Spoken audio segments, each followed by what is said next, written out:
Bonjour à toutes et à tous, ma team Kiefer, j'espère que vous allez bien.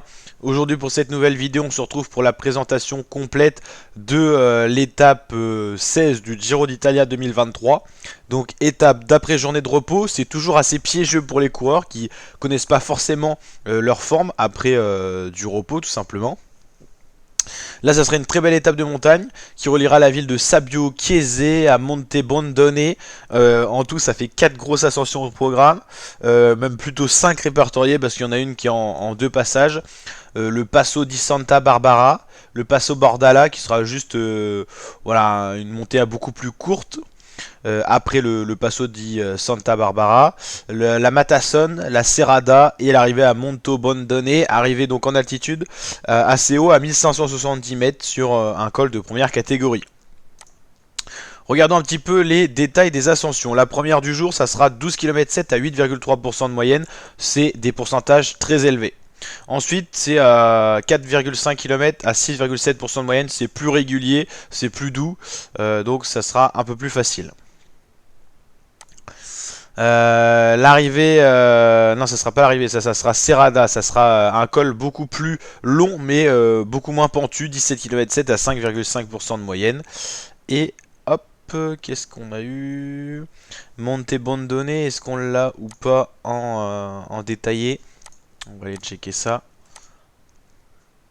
Voilà. C'est 21 km 4, très long, à 6,7% de moyenne, très irrégulier. Il y a une première partie assez pentue avec du 9% de moyenne, ensuite des pourcentages très roulants, et ensuite une deuxième partie avec des pourcentages à 14-15%, et les deux derniers kilomètres sont plutôt roulants, montée très irrégulière qui va satisfaire les coureurs qui aiment bien les changements de tempo.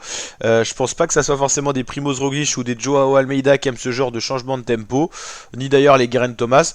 Donc franchement, les coureurs qui sont au sommet, on va dire, du classement général sont pas forcément favorisés par cette montagne, enfin cette arrivée au sommet là. Mais donc on va voir ce qui va se passer. Bruno Amirai perdra très certainement son maillot rose, hein. Là ça va vraiment être des purs grimpeurs et des purs leaders qui vont s'exprimer sur ce genre de terrain.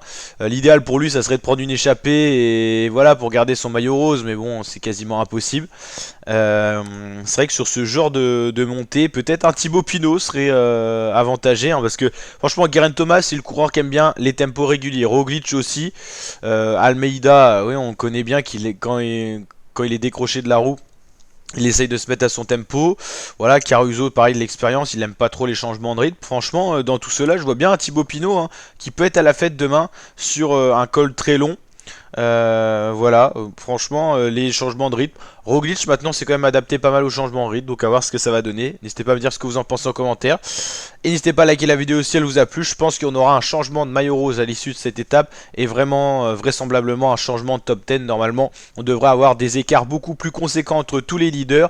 Et pourquoi pas une passation de pouvoir entre les plus gros favoris du Giro d'Italia. Allez la team, n'hésitez pas à vous abonner, partager, liker. Je vous dis à très bientôt. Ciao, ciao.